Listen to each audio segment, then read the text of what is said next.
오늘 민수기 20장 그리고 21장 내용을 함께 살펴보고자 합니다. 민수기 20장의 첫째 달에 대한 그 의견들이 의외로 조금 분분합니다. 그래서 이 시내산에서 출발해서 그 한 해가 지나고 첫째 달이다 이렇게 이제 보시는 분들도 계시고, 의외로 또 많은 학자들은 이 40년째가 되는 첫째 달이지 않겠는가. 38년 광야 생활 다 이제 마치고 마지막 한 해에 있었던 사건이다 이렇게 보시는 분들도 계십니다. 저는 그 후자 쪽을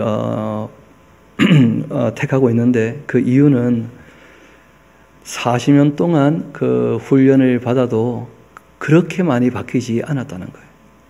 그리고 또 신명기 내용을 보게 되어지면 그 모세가 하나님 앞에 그 백성들 때문에 마음이 상해서 좀 역증을 낸 적이 있거든요. 그것 때문에 이제 하나님께서 가나안 땅 들어가지 못한다 하고 말씀하신 이 내용이 그 초창기에 있었다고 보기는 어렵다는 것입니다. 그런 것으로 저는 이제 그 40년째로 그렇게 보는 입장인데, 거기에 대해서 우리가 그 확실하게 성경이 연수 자체가 나오지는 않았습니다. 우리 한번 일단 1절을 봅시다. 그 첫째 달에 이스라엘 자손 곧 온 회중이 신광야에 이르러, 이때 이 신광야는 그 진광야라 이렇게 표현하시는 게 좀 더 나을 것 같습니다. 왜냐하면 애굽에서 처음 나와서 지났던 광야가 수르 광야, 에단 광야, 신광야거든요. 근데 그 신광야는 그냥 신광야가 맞아요. 근데 지금 이 신이라고 된 광야는 가데스 바네아가 있는 곳, 거기는 이제 그 원어는 조금 달리 표현되어 있습니다. 그 우리말로 쓸 때 그냥 신이라 써서 신광야가 된 것인데, 그 진이라고 하는 그런 발음이 더 가까운 발음일 겁니다. 그래서 진광야 이렇게 쓰면 훨씬 더 그 이해가 쉬울 겁니다. 그럼 좀 덜 헷갈리실 것이고요. 백성이 가데스에서 머물더니, 그 기억나시죠? 이 가데스 바네아에서 그 이스라엘을 가나안 땅이었죠. 정탐하고 돌아왔었고, 또 여기에서 다단과 아비람과 그 온 같은 사람들이 고라의 자손들과 함께 그렇게 이 모세를 반역했던, 실제로는 하나님 앞에서 교만했던 그런 일들이 있었던 곳이기도 합니다. 그리고 이제 이 가데스 바네아에서 세렛시내라 하는 곳을 건널 때까지가 38년 걸리는 것인데, 우리가 그쪽 지리를 익숙하게 알지 못하기 때문에 일부러 지도를 하나 좀 나눠드렸으니까 조금 참고해 보시면 좋을 듯 합니다. 제일 왼쪽이 이제 그 이집트죠, 이집트. 거기에서 이제 나와서 엘림이라고 하는 곳, 5번이 보이죠, 엘림. 엘림 바로 옆이 이제 신광야 있지 않습니까? 이때가 좀 전에 말씀드렸던 신광야고, 여기에서 시내산 해가지고 위로 쭉 다시 올라가면 12번에 가데스 바네아 보이십니까? 그 가데스 바네아 옆에 또 신광야 있죠, 그렇죠? 그때 그 신광야는 진광야다, 그 말씀을 드리는 것입니다. 그리고 그 신광야 오른쪽으로 조금 지나가면 스렛이라는 곳 보이죠? 스렛 또는 세렛, 우리 개역 개정판에는 세렛 시내라 그렇게 되어 있습니다. 거기가 이제 세렛 시내예요. 그래서 가데스 바네아에서 이 세렛 시내를 건너가지고 북쪽으로 올라갈 때까지 그 걸린 시간이 38년이었다는 거예요. 그러니까 거의 이제 여기를 맴돌았던 것입니다. 그래서 그 가데스 바네아에서 이쪽 지역을 맴돌다가 40년째 되는 때에 또다시 여기에 머물게 된 것 아니겠는가, 그렇게 보여지는데, 이쪽 지역을 가보면 사막인 것처럼 보입니다만은 우리처럼 이렇게 물이 풍부한 곳은 아닙니다. 사막이긴 한데 오아시스가 또 여기저기 있기도 합니다. 그래도 물이 많이 부족한 것입니다. 너희가 어찌하여 여호와의 회중을 이 광야로 인도하여 우리와 우리 짐승이 다 여기서 죽게 하냐? 너희가 어찌하여서 우리를 애굽에서 나오게 하여 이 나쁜 곳으로 인도하였냐? 이곳에는 파종할 것도 없고 무화과도 없고 포도도 없고 석류도 없고 마실 물도 없다 하면서, 없기는 다 없죠 뭐. 그렇지만 여러분, 다 없는 것처럼 보여도 하박국이란 분이 이런 노래 한 적이 있습니다. 포도나무가 없고 무화과가 없고 우리의 양떼가 없고 외양간에 소가 없다 할지라도 나는 여호와로 말미암아 기뻐할 것이다 하면서 바빌론의 포로로 잡혀간다 할지라도 하나님이 계시면 그러면 약속하신 대로 회복될 것이고 하나님이 계시면 의인으로 인정을 받고 영원히 주님과 함께 할 거라는 거예요. 여러분들 이 광야에 아무것도 없는 것처럼 보여도 하나님 같이 하십니까? 안 하십니까? 그리고 아침마다 만나를 내려주시지 않습니까? 하나님께서 함께 하시면 예수님 하신 말씀대로 무엇을 먹을까? 무엇을 마실까? 무엇을 입을까? 염려할 필요가 있습니까? 없습니까? 그거 없다는 거예요. 그런데 이 사람들은 하나님을 자기 입으로 들먹이면서 하나님을 전혀 신뢰하지 못하는 거예요. 그러니까 그런 것으로 말미암아 불평이 끊임없이 나오는 것입니다.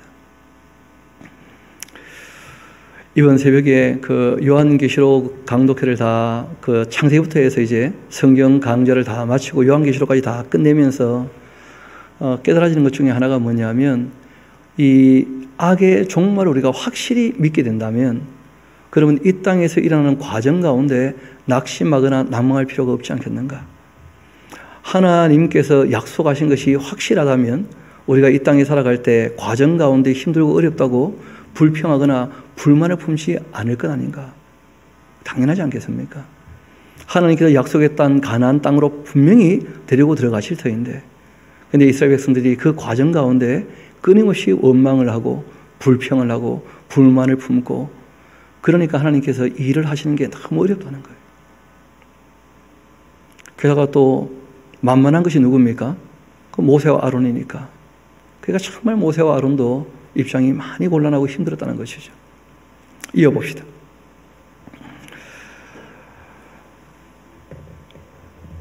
모세와 아론이 회중 앞을 떠나 회막문에 이르러 엎드림에 하여튼 모세와 아론은 늘 엎드리죠. 그렇죠? 여호와의 영광이 그들에게 나타나며 여호와께서 모세에게 말씀하십니다. 이르시되 지팡이를 가지고 내 형 아론과 함께 회중을 모으고 그들의 그 목전에서 너희는 반석에게 그 다음 좀 보셔야 됩니다. 명령을 하여서 물을 내어라. 그렇게 하셨다는 거예요.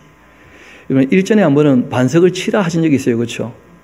그 애굽에서 막 나왔을 때 출애굽기 17장을 보게 되어지면 반석을 치면 이제 물이 나오는 그런 일이 있었는데 이제는 하나님께서 명하라 이렇게 말씀하신 거예요.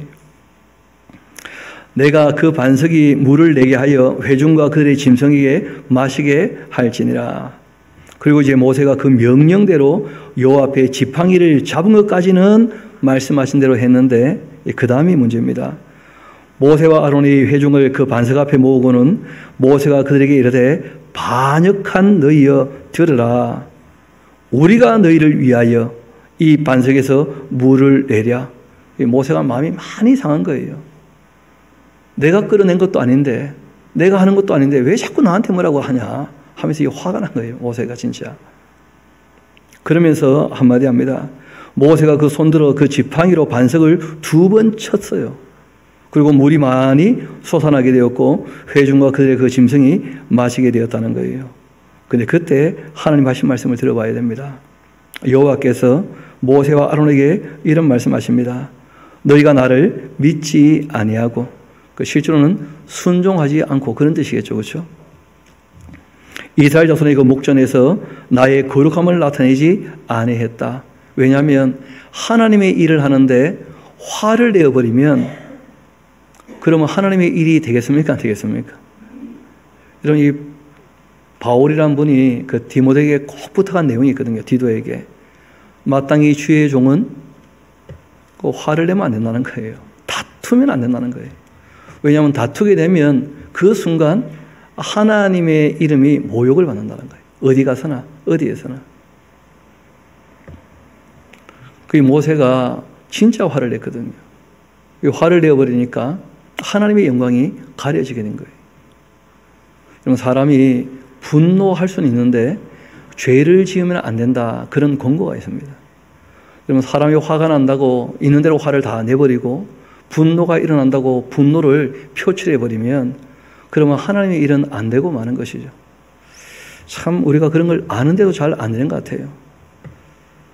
저도 마음에 종종 그런 마음이 들 때가 있거든요. 저 한 대 좁히면 그냥 끝날 것 같은데 막 그런 마음이 들 때가 있는 거예요. 사람이 살다 보면. 이 모세가 40년 동안 그들을 이끌어 왔는데 끊임없이 불평하니까 참 모세도 마음이 많이 상했던 거예요.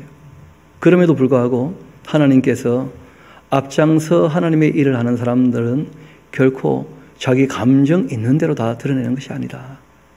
그렇게 권고를 하신 거예요. 화났다고 화를 내버리니까, 분노가 일어난다고 분노를 표출하니까 하나님께서 한 말씀 하신 겁니다. 이스라엘 자손의 목전에서 나의 거룩함을 나타내지 아니했다. 그런 고로 너희는 이 회중을 내가 그들에게 준 땅으로 인도하여 드리지 못할 것이다. 그렇게 말씀하셨어요. 이스라엘 자손이 여호와와 다투었기 때문에 이를 무리바 했는데, 그 무리바 뜻이 뭐 다투었다 그런 뜻이죠. 여호와께서 그들 중에서 그 거룩함을 나타내셨다. 참 하나님도 하나님이신 것이 하나님 마음 많이 상하셨을 거 아닙니까? 그렇죠? 그런데도 그들에게 필요한 물을 주십니까? 안 주십니까? 물을 주신다는 거예요. 하나님 거룩하신 분이시니까 사람하고 많이 다르시죠.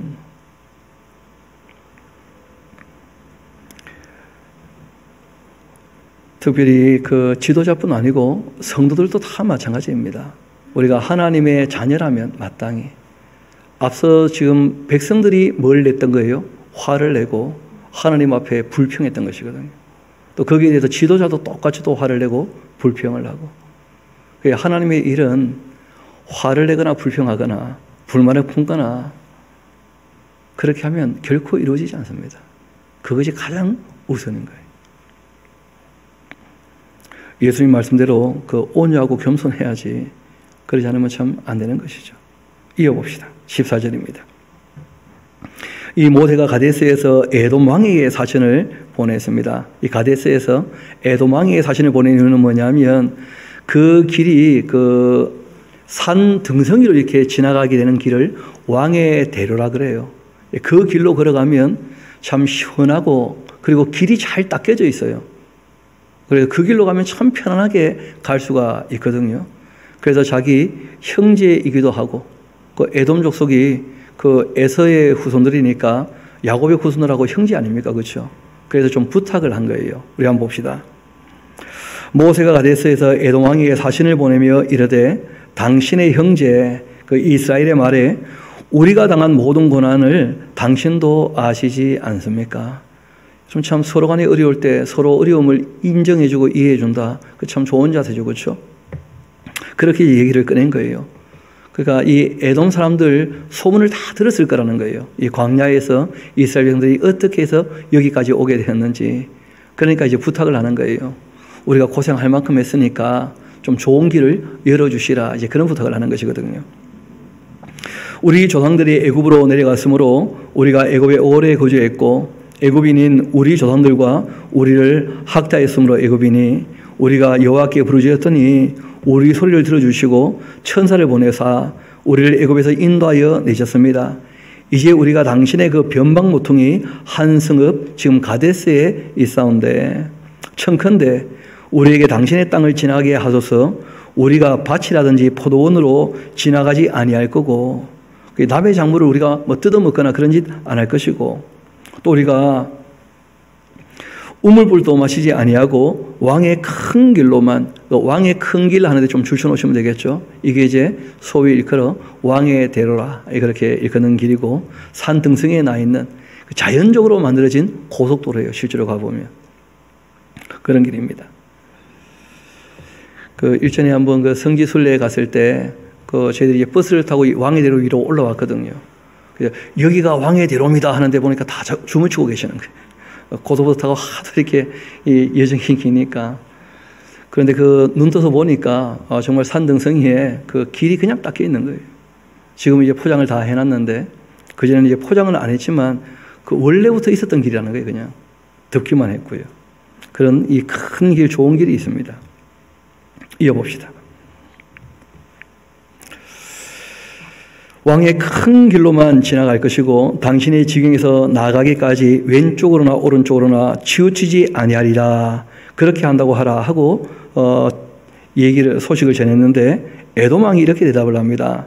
너는 우리 가운데로 지나가지 못할 것이다. 내가 칼 들고 나아가 너를 대적할까 하노라. 이스라엘 자손이 이르되 우리가 큰 길로만 지나가겠고 우리나 우리 짐승이 당신의 물을 마시면 그 값을 다 낼 것이라. 우리가 도보로 지나갈 뿐인즉 아무 일도 없으리라. 그렇게 얘기를 했지만은 그러나 그는 이르되 너는 지나가지 못하리라 하고 에돔 왕이 많은 백성을 거느리고 나와서 강한 손으로 막았다는 거예요. 여러분, 이런 이 역사적 사건이 하나님 기억에 늘 남아 있고 에돔을 내가 반드시 손봐준다, 그런 말씀들을 그 예언서에 보면 끊임없이 하는 것을 보게 되어집니다. 형제 나라가 힘들고 어려울 때 돌아보지 않았다는 거예요. 이어봅시다. 에돔 왕이 또 얘기합니다. 에돔 왕이 이같이 이스라엘이 그 영토로 지나감을 용납하지 아니하므로 이스라엘이 어쩔 수 없이 그 길로 가지 못하고 돌이키게 된 거예요. 그래가지고 이제 그 산능성이 위로 올라가지 못하니까 밑으로 돌아갈 수밖에 없죠. 그 길은 또 험난한 길이 되고 말았습니다. 한편 이스라엘 자손 곧 온 회중이 가데스를 떠나 호르산에 이르게 됩니다. 그 보면 에돔 바로 밑에 이제 호르산 하는 산이 보이시죠, 그렇죠? 여기에서 이제 그 아론이 돌아가시는데 지금도 호르산에 가면 그 아론의 무덤이 있습니다. 다 볼 수 있게 그렇게 해놨습니다. 호르산에 이르렀더니 여호와께서 에돔 땅 이 변경 호르산에서 모세와 아론에게 말씀을 하십니다. 이르시되 아론은 그 조상들에게로 돌아가고 내가 이스라엘 자손에게 준 땅에는 들어가지 못할 것이다. 이유는 너희가 무리와 무리에서 내 말을 거역한 까닭이다. 잘 아시는 것처럼 이 아론과 그리고 모세는 그 같은 해에 돌아가신 것으로 우리가 다 알고 있습니다. 그래서 모세는 120세에 그 아론은 123세에 그 3살 차이가 나거든요. 이어봅시다. 너는 아론과 그 아들 엘리야사를 데리고 호르산에 올라와서 아론의 옷 벗겨 그 아들 엘리야사에게 입혀라. 아론은 거기서 죽어 그 조상에게로 돌아갈 것이다. 그래서 대제사장의 그 직분이 이제 그 아들 엘리야사에게로 넘어가죠. 모세가 여호와의 명령을 따라 그들과 함께 회중의 목전에서 호르산에 오르게 되었고 모세가 아론의 옷 벗겨 그 아들 그 엘리야사에게 입힘에 아론이 그 산 꼭대기에서 죽으니라. 모세와 엘리야사이 산에서 내려오니 온 회중 곧 이스라엘 온 족속이 아론이 죽은 것을 보고 그를 위하여 30일 동안이나 애곡했다. 그렇게 되어 있어요. 요즘에는 보통 장례식 하면 3일장 지내죠, 그렇죠? 옛날 분들 보면 참 대단하게 그 애통했던 것 같아요, 보니까.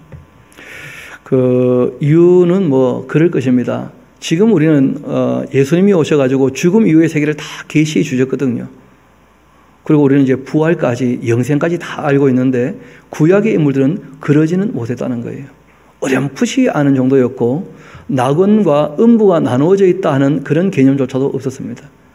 그리고 낙원과 음부 다음에 또 천국과 지옥도 있다 하는 그런 전혀 인식하지 못하고 있었다는 거예요. 막연히 죽음 이후에 뭐 하나님의 심판이 있지 않겠는가 하는 그런 정도로 생각을 했고 예수님이 오셔가지고 명확하게 계시하기 전까지는 아무도 몰랐다는 것이죠. 예수님이 오셔서 우리에게 확실히 계시하신 것은 죽음 이후에 그 영혼은 낙원과 그리고 음부에 머물게 되고 예수님께서 그 강림하실 때 마지막 나팔에 낙원에 있는 사람들은 부활하게 될 것이고 그리고 이제 그들과 함께 예수님께서 구름 타고 오실 때 땅에서 인침받은 사람들은 휴거가 될 것이고 그리고 이제 불이 붙은 일바다 건너편으로 건너갈 때 이 땅은 진노의 대접이 부어지면서 완전히 새롭게 되면 그때부터 해서 이제 그 이스라엘을 중심으로 회복되어지는 천년 왕국이 이제 이 땅에 이루어지는 거예요. 그러니까 이 땅에서 통치하시는 하나님의 나라는 그 천년 왕국입니다. 그 천년 왕국이 이제 끝나게 되면 그러면 그 무저갱에 들어가 있던 마귀가 잠깐 풀려나서 그들을 검증하고 그러고 난 다음에 백보자 심판이 있게 되는 것이죠. 검증 끝난 사람들 이제 마귀는 지옥으로 먼저 가고 그리고 이제 음부에 있는 사람들 다 살아나게 되어서 백보자 심판이 있고 그 심판이 끝나고 난 다음에 이제 그 천국과 지옥이 확실히 갈라지게 되는 거예요. 그러니까 예수님께서 죽음 이후의 세계를 우리에게 명확히 다 계시하신 이유가 있습니다. 그 내용을 확실히 알고 너희들이 어디에 설지를 선택하라는 거예요. 자유가 주어져 있으니까. 악의 종말을 우리에게 보여주시는 이유는 악은 이렇게 멸망하여 지옥 갈 것인데 악에 속하여 살 것인가 아니면 선하게 살 것인가? 거짓말하는 사람 절대 가지 못하는데 거짓에 치우쳐 살 것인가? 참되게 살 것인가? 불의한 자는 천국 들어가지 못한다는데 불의하게 살 것인가? 의롭게 살 것인가? 이걸 끊임없이 성경이 우리에게 묻고 계시고 마지막까지 우리에게 하시는 말씀이 바로 그런 내용들이죠. 이 당시 고대인들은 그런 면에서 이제 죽음 이유를 잘 알지 못하니까 그 부활과 또 천국이나 이런 개념들을 잘 알지 못하니까 그래서 뭐 아주 오랫동안 큰 인물이 죽으면 오랫동안 슬퍼했던 것 같아요, 보니까. 뭐 우리는 대통령 돌아가셔도 뭐 5일 정도로 다 끝나지 않습니까? 21장 이어봅시다. 네겝에 거주하는 이 가나안 사람 곧 아라세 왕이 이스라엘이 그 아다람 길로 온다 함을 듣고서는 이스라엘을 쳐서 그중 몇 사람을 사로잡았습니다. 그렇게 하자 이스라엘이 여호와께 여쭤보죠. 이르되 주께서 만일 이 백성을 내 손에 넘기신다면 내가 그들의 성읍을 다 멸하겠습니다. 여호와께서 이스라엘의 그 목소리를 들으시고는 가나안 사람을 그들 손에 넘기셨다는 거예요. 그들과 그들의 성읍을 다 멸했는데 그러므로 그곳 이름을 호르마라 그렇게 이제 이름을 짓게 됩니다. 그러니까 원래 하나님께서 말씀하실 때에는 그 가나안 땅이 이제 너희들 것이 될 것이다 이런 식으로 말씀을 하셨지만 실상은 그것이 그 자기들의 그 기초가 되고 베이스가 되고 베이스 캠프가 되어서 제사장 나라 역할을 감당할 때 그 악은 어떻게 하고요? 진멸하고 그리고 복음은 전하는 것으로 원래 그렇게 하셨던 것이거든요. 그러니까 가는 중에 이런 전쟁이나 또 요단강 서쪽뿐 아니고 동쪽을 차지할 때에도 하나님께서 얼마든지 허락하시는 거예요. 땅 분배는 이제 이후에 또 있게 되는 것이거든요. 그래서 우리가 그 이스라엘 나라 사람들이 그 땅을 분배받게 되는 이런 내용들은 그것은 영원한 것이 아니었다는 거예요. 원래부터가. 임시적으로 그때 잠시 필요했던 것이었고 그것을 이제 가장 기초로 해서 이제 확장해 나가는 것이죠. 그런데 뭐 그런 일이 되어지지 않았기 때문에 안타깝지만 그렇다는 정도는 우리가 염두에 두시면 좋겠습니다. 그리고 이제 좀 전에 그 길로 말미암아 마음이 상해서 불평했던 거 기억나시지 않습니까? 거기에 대한 이제 이야기가 이어져 나옵니다. 백성이 호르산에서 이제 출발해서 홍해길을 따라서 에돔 땅을 우려하여 했다가 길로 말미암아서 백성의 마음이 상하게 되었다는 거예요. 그 백성이 하나님과 모세를 향하여 원망을 합니다. 이제는 하나님께도 대놓고 원망을 해요. 어찌하여 우리를 애굽 땅에서 인도하여 내어서 이 광야에서 죽게 하는가? 이곳에는 먹을 것도 없고 물도 없도다. 우리 마음이 이 하찮은 음식을 싫어하노라. 바꿔 말하면 그 마음에 하나님이 없게 되었다는 거예요. 그 마음에 하나님이 있는 사람이라면 이 땅에 살아갈 때 자족하기를 배우게 될 것입니다. 또 지족한 줄을 알 것이고. 왜냐하면 이 땅에서 우리가 수고한 만큼 다 받지 못한다 할지라도 거기에 대해서 하늘에 뭐가 있다는 거예요? 상이 있다는 거예요. 또는 우리가 의롭게 사는데 불의한 사람 때문에 이 땅에서는 오히려 핍박을 당하고 환난을 겪는다 할지라도 우리가 낙심하지 않는 이유가 있다는 거예요. 왜냐하면 의를 위하여 박해받는 자들, 핍박받는 자들 주님께서 다 갚아주신다고 약속을 하셨거든요. 그러니까 그 마음에 하나님이 있는 사람이라면 이 땅에서 어떤 일을 당하든지 간에 선으로 악을 이겨나가게 될 터인데 거짓에 속지 않을 것인데 불의를 좋아하지 않을 것인데 그 마음에 하나님이 없으니까 악하게 거짓되게 불을 행하며 살아가는 거예요. 또 자기 마음에 하나님이 있다고 주장하는 사람들 중에서도 말씀드린 것처럼 하나님의 의가 아닌 자기 의가 가득한 사람들이 얼마든지 있다는 거예요. 그 실상은 하나님이 아닌 것이죠. 자기 의, 자기가 만들어 놓은 하나님도 얼마든지 있을 수 있다는 거예요. 자기 마음속에. 그래서 우리가 이 말씀을 읽어 나가면서 성경에 계시된 그 하나님을 우리 마음에 우리가 두고 있어야지. 그러지 않고 자기가 스스로 생각하는 하나님을 자기 마음에 두고 있다면 그건 자기 의가 되고 마는 것입니다. 우리 더 이어서 한번 봅시다. 그렇게 하나님이 주신 것을 하찮게 여기면서 하찮은 음식을 싫어하노라 그렇게 했더니 여호와께서 불뱀을 좀 적어 놓으십시오. 불평하면 불뱀이 나온다. 이게 딱 세트죠, 세트. 불평하면 불뱀이 나와요. 그 불뱀들을 백성 중에 보내어 이 백성을 물게 했는데 이스라엘 백성 중에 죽은 자가 많았고 백성이 모세에게 이르러 말하되 우리가 여호와와 당신을 향하여 원망함으로써 범죄하였사오니 여호와께 기도하여 이 뱀들을 우리에게서 떠나게 하소서. 모세가 백성을 위하여 기도했더니 여호와께서 모세에게 이런 말씀하십니다. 불뱀을 만들어서 그 장대 위에 매달아라. 물린 자마다 그것을 보면 살 것이다. 그래서 모세가 놋뱀을 만들어 그 장대 위에 달았는데 뱀에게 물린 자가 놋뱀을 쳐다보니까 모두 살았다는 거예요. 뭐 불뱀, 놋뱀 하니까 조금 헷갈릴 수 있는데 그 불뱀은 그 뱀의 종류라고 보면 됩니다. 그러니까 독사 종류예요. 독사 종류 쉽게 말하면. 놋으로 그 뱀의 모습을 이렇게 만들어서 걸어놓으면 그걸 보면 그냥 산다는 거예요. 참 놀라운 일이 벌어졌던 것이었죠. 그런데 성경을 자세히 보면 이제 또 하나의 문제가 나타나는데 우리 한번 열왕기 하서 18장 같이 한번 가봅시다. 열왕기 하서 18장.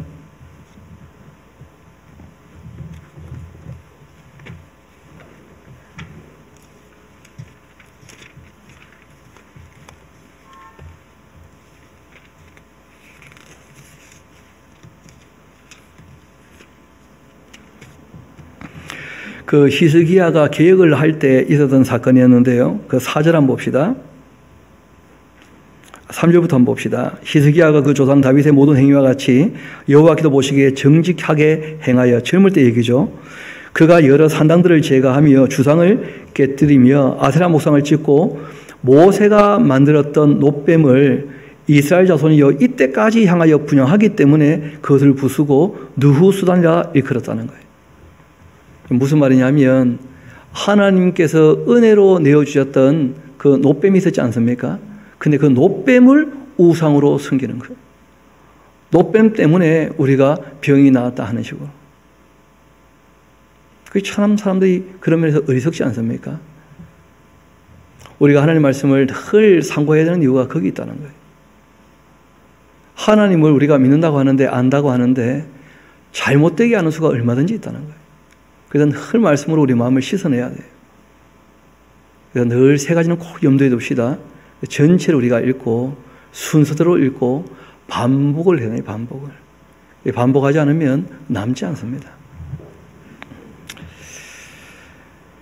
다시 우리 21장 9절로 돌아옵시다. 이 모세가 놋뱀을 만들어 장대 위에 달았는데 뱀에게 물린 자가 놋뱀을 쳐다본 즉 모두 살았고, 그러니까 이제 우리가 아는 거죠. 이때 이 놋뱀을 사람들이 또 우상처럼 그 앞에서 분양하면서 병날 때마다 누구를 찾아가겠습니까? 놋뱀에게. 그러지 않았겠어요. 근데 그것이 놀랍게도 여호수아 때도 사무엘 때도 다윗 때도 솔로몬 때도 이전이 있었다는 거 아니에요. 히스기야 때 이것을 이제 눈치채고 그것을 폐기했거든요. 그런 것을 보면 참 이 율법에 사람들이 그렇게 익숙하지 않았다는 것을 알 수가 있습니다. 하나님께서 하나님을 섬길 때 하나님을 대체할 어떤 형상이 있을 수 없다는 것을 명시하셨거든요. 하늘이나 땅이나 땅 아래 물속의 어떤 형상도 하나님을 대체해서 표현될 수 있는 것은 아무것도 없다고 말씀하셨는데 그런 오해들이 생기는 거죠. 그 이유는 뭐 욕심 때문일 겁니다. 그렇죠? 이어봅시다. 이스라엘 자손이 그것을 떠나 오봇에 진쳤고 오봇을 떠나 모압 앞쪽 이 해에 돋는 쪽 광야 이에 아바람에 진쳤고 그리고 거기를 떠나 세렛 골짜기에 진을 쳤다. 이 세렛 골짜기라는데 좀 줄쳐놓으시고 그 가데스에서 이 세렛까지가 이제 걸린 시간이 38년이라는 거예요. 그리고 이제 이 요단강 동편에서 1년 가까이 머물렀던 것이죠. 거기를 떠나 아모리의 영토에 흘러나와서 이 광야에 이른 아르논강 건너편에 진을 쳤는데 아르논은 그 모압과 아모리 사이에서 모압의 경계가 된 곳이다. 뭐 지도를 또 우리 잠깐 보면 그 스렛 아까 전에 세렛시내가 있었지 않습니까? 거기서 북쪽으로 더 올라가면 그 아르논이 있어요. 아르논. 그 아르논 그 큰 협곡입니다. 그러니까 이제 시내라 되어 있습니다만은 실제로는 큰 협곡이에요. 아르논 강 하지만 대단한 협곡입니다. 그 어떤 분들은 그 성지의 그랜드 캐년이다 뭐 그렇게 얘기할 정도로 대단한 규모예요. 그리고 거기서 조금 더 올라가면 느보산 보이시죠? 그렇죠? 느보산. 그래서 모세가 돌아가신 것은 이 느보산이죠. 우리 이어봅시다. 아르논은 이 모압과 아모리 사이에 모압이 경계가 된 곳인데 21장 14절입니다. 이러므로 여호와의 전쟁기 하는데 좀 줄을 쳐놓으시면 좋겠습니다. 여호와의 전쟁기. 저희 교회는 뭐 성경을 창세기 1장 1절부터 요한계시록 마지막 장 마지막 절까지 한 절도 안 빠지고 다 살피는 중에 있고, 또 무엇보다 성경을 보는 방법과 함께 성경을 보는 그 안목, 그 시각이 어떠해야 되는지 하는 것도 우리가 가끔 기회될 때마다 말씀을 드립니다. 여러분, 성경이라는 책은 성령께서 저자가 되시지만 기자는 사람이라는 거예요. 한번 나누어 드렸던 용지가 있을 텐데요. 거기 우리 좀 봅시다. 오경은 모세 오경이라 그렇게 얘기하면 안 된다는 거예요. 왜냐하면 오경에 모세가 쓸 수 없는 내용들이 꽤 나온다는 거예요. 그뿐 아니라 성경 안에서 성경은 굉장히 많은 역사 자료를 참고했다는 내용들이 나와요. 이 바꿔 말하면 기자는 사람들인데 그 기자 중에 역사가들이 많았겠죠. 역사가들이 어떤 이스라엘 역사를 기록을 할 때 하나님께서 내가 말하고자 하는 것을 쓰고 있는 사람의 그 글을 성경되게 하시는 거예요. 쉽게 말하면. 그 사람을 또 감동하셔서. 우리 한번 그 내용을 봅시다. 오경은 모세 오경이 아니라 그냥 오경이고, 오경을 보면 모세가 쓸 수 없거나 쓰기 어려운 편들이 꽤 나옵니다. 성경의 그 저자는 성령이시지만 기자는 사람이라는 것을 꼭 기억해야 됩니다. 그러니까 축자 영감 그런 게 아니라는 거예요. 그러니까 하나님께서 기록하는 사람의 인격과 실력을 사용을 하셨고, 또 그 사람들이 가지고 있는 자료를 활용하셨다는 것을 꼭 기억하면 좋겠습니다. 성경에는 그 책 내용 중에 그 시기에 기록될 수 없는 그런 표현들이 꽤 나온다는 거예요. 또 성경 안에는 다른 역사책을 참고했다는 표현들이 끊임없이 나옵니다. 지금 우리가 봤던 이 여호와의 전쟁기 하는 그 기록이 따로 있다는 거예요. 그 기록을 민수기 저자가 어떻게 했다는 겁니까? 인용을 했다는 거예요. 우리 한번 창세기 14장 14절 보면 아브라함이라는 분이 318명 데리고 단까지 쫓아갔다 되어 있지 않습니까? 그런데 단은 아시는 것처럼 야곱의 12아들 중에 한 명이고, 그 가나안 땅에 들어가서 여호수아 시대가 끝나고 난 다음에 단이라고 하는 지명이 나오게 되지 않습니까? 단 지파가 차지하게 되니까. 그런데 아브라함 때 단이란 말이 나오면 그건 좀 이상하지 않습니까? 그러니까 후대에 기록되었다는 것을 확인시켜 준다는 거예요. 모세가 쓸 수 없는 말이죠. 왜냐하면 모세라는 인물도 가나안 땅까지 들어가지도 않았거든요. 가나안 땅의 땅을 분배하지도 않았고, 게다가 땅을 분배한 것을 이 모세가 알고 있다 할지라도 실제로 이 헤르몬산 북쪽에 있는 단은 사사시대에 있었던 사건이거든요.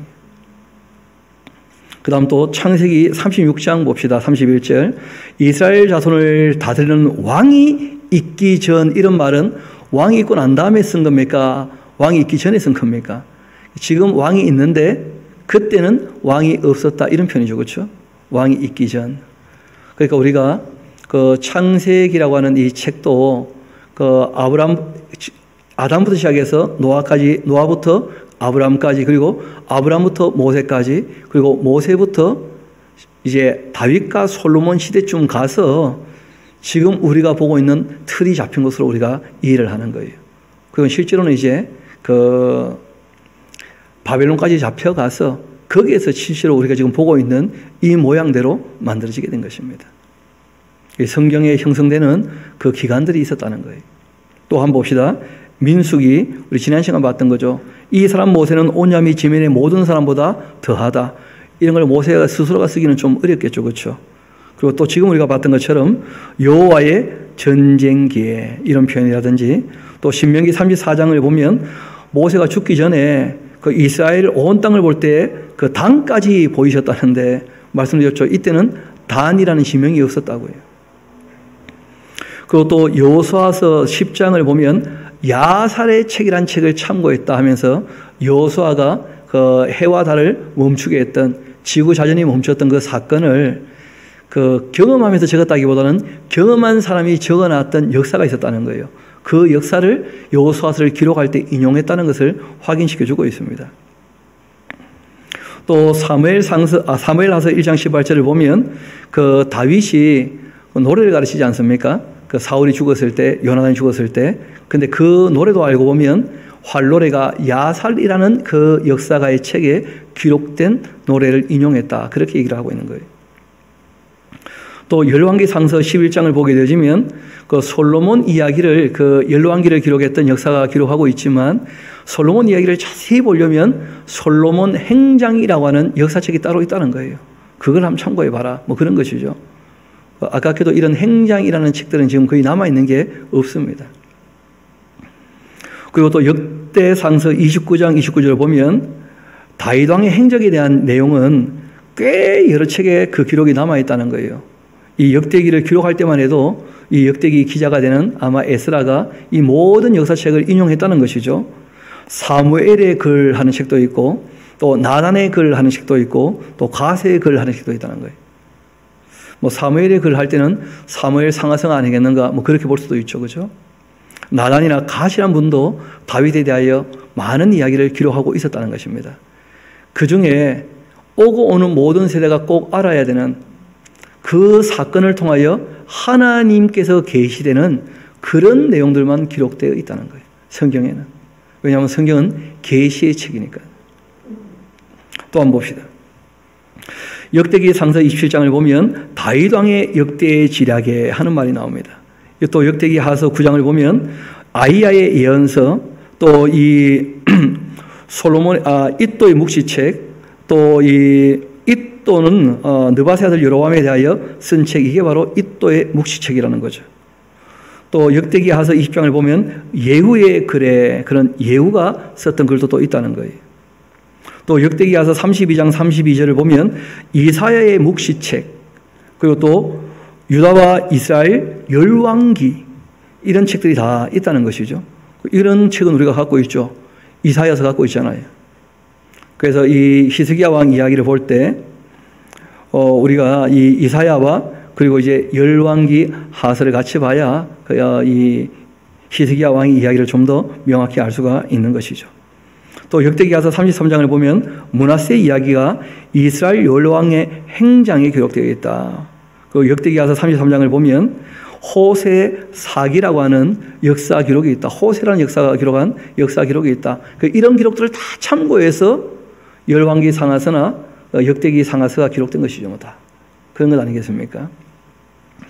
그리고 또 열왕기 상서 그리고 열왕기 하서에는 끊임없이 나오는 것이 있는데 그게 뭐냐면 이스라엘 왕 역대 지략이라는 책과 유다 왕 역대 지략이라는 책이 있어요. 그러니까 왕궁 일지가 다 있었다는 거예요.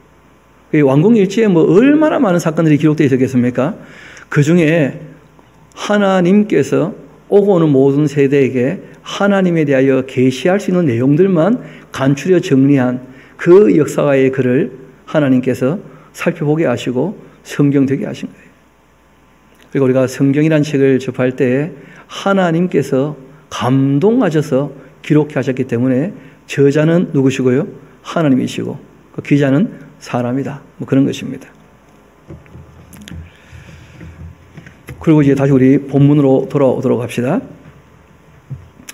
제가 굳이 이 말씀을 꼭 드리는 이유가 뭐냐면 성경을 볼 때 그런 참고 서적이 있었다는 것을 우리가 염두에 둔다면 그러면 간혹 사람의 이름이나 지명이나 아니면 또 이제 뭐 숫자라든지 이런 부분에 관하여 고장난 부분이 가끔씩 있거든요. 또는 우리가 똑같은 사건을 기록한 본문인데 그 숫자가 또는 사람 이름이 조금 다르게 표현된 부분들이 있어요. 그럴 때는 참고했던 역사 기록이 좀 다른가? 뭐 그렇게 우리가 볼 수 있는 것이고 아니면 누가 옮겨 적다가 좀 실수를 했는가? 기자의 실수는 있다는 거예요. 근데 뭐 치명적인 실수나 많은 실수가 있지는 않습니다.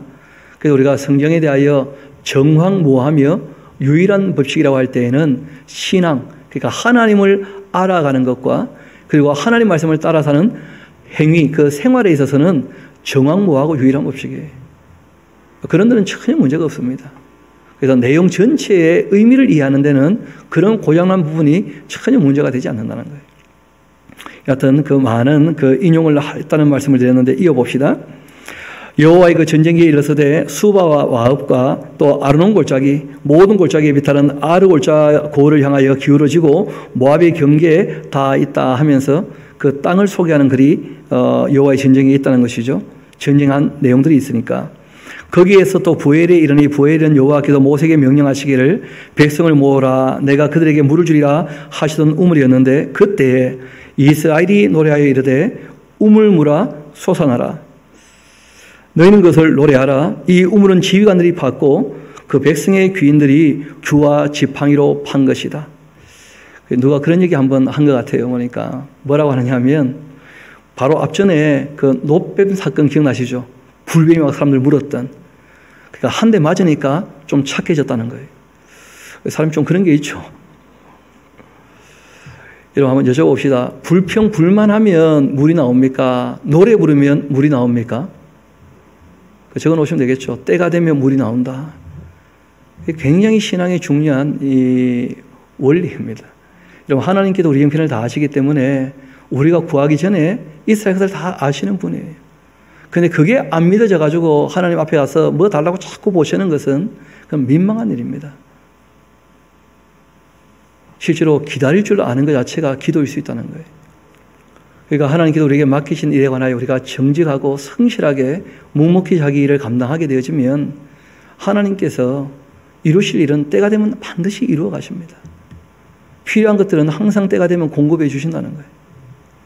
저도 아이들 데리고 다녀보니까 그런 일들을 경험하게 되거든요. 그 고속도로를 쭉 가다가 이제 밥 때가 다 되어 가는데 휴게소가 조금 남았어요. 그럴 때 애들이 막 배고프다고 밥이 없다고 뭐 간식도 별로 이제 남은 게 없다고 막 그럴 때가 있을 수 있잖아요. 그럴 때 애들한테 조금만 기다려라. 우리가 도착하면 먹게 된다. 뭐 그런 얘기를 하면 애들 반응이 딱 두 가지예요. 알았어요. 아빠 하고 이제 말 잇기 하는 경우가 있어요. 그럴 때는 참 기분 좋게 우리가 함께 식사를 할 수 있잖아요. 그런데 애들이 아빠는 준비도 안 하고 배고파 죽겠는데 찡찡거리면 좋은 거 못 먹어요. 내려도. 그리고 또 먹을 때 어떻게 합니까? 맛있나? 응? 맛있나 하면서. 뭐 그렇게 되고 마는 거죠. 그러니까 우리가 하나님 아버지인데 그 하나님 아버지 앞에 찡찡거리지 말자는 거예요. 여러분 사람들 앞에서 불평, 불만을 토하고 분노를 나타내고 화를 내고 찡찡거리고 그러지 않도록 애를 써야 돼요. 그런 것이 관계에 있어서 상대를 참 힘들게 만들고 상대의 마음을 상하게 만든다는 거예요.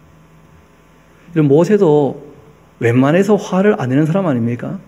그런데 이스라엘 백성들이 워낙 불평을 하니까 모세가 언제까지 내가 참아야 되겠냐 그런 얘기를 하게 되는 거예요. 그래도 참아야 됩니다. 우리 한번 따라 합시다. 오래 참읍시다. 그래도 참아야 돼요. 우리 주님 오셔서 심판하시기까지 참아야 되는데 근데 우리가 서로의 약함을 알면 서로 좀 조심하자는 거예요. 서로. 그래서 노래해도 나올 물은 나오는 거예요. 그래서 제가 바라기는 정말 이삭처럼 문제가 해결되는 것도 시간이 지나면 대부분 해결되니까 웃으면서 해결하면 참 좋겠고 하나님의 일을 우리가 기다릴 때에도 찡찡거리며 보채는 것이 아니라 정말 노래하며 기쁨으로 기다리는 것도 우리의 신앙의 자세가 아니겠는가.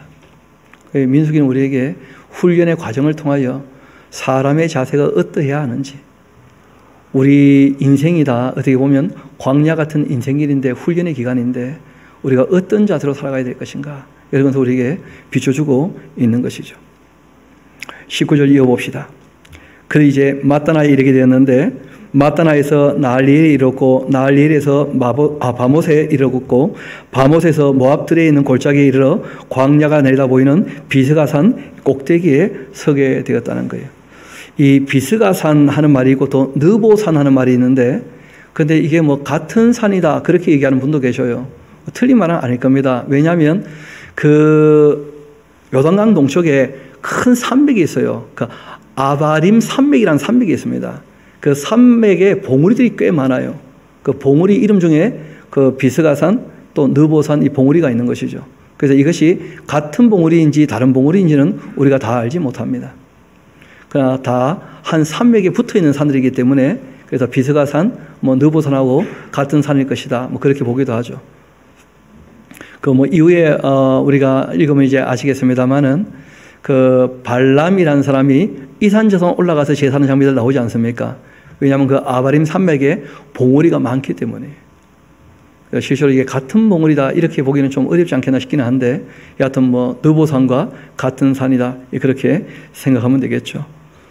그리고 이제 21절부터 나오는 내용은 우리가 뒷내용과 함께 보는 그 요단강 동편에 있었던 전쟁 이야기들이거든요. 그 전쟁 이야기는 우리가 또 함께 두 번에 걸쳐서 나눠보면 좋을 듯 합니다. 오늘 21장 20절까지 비스간산 꼭대기에 이제 우리가 올라섰으니까 정말 하나님께서 우리에게 원하고 바라시는 것이 무엇인지를 잘 살펴서 우리 주님께서 기뻐하시는 대로 우리가 분노를 피하지 말고 또 불만을 품지 말고 원망하지 말고 주님께서 기뻐하시는 대로 우리가 그렇게 걸어가시면 좋겠고 또 이번 명절도 많은 사람들을 만나게 될 텐데 이상하게 기쁘게 만나서 싸우면서 헤어지는 일들이 종종 있다는 거예요.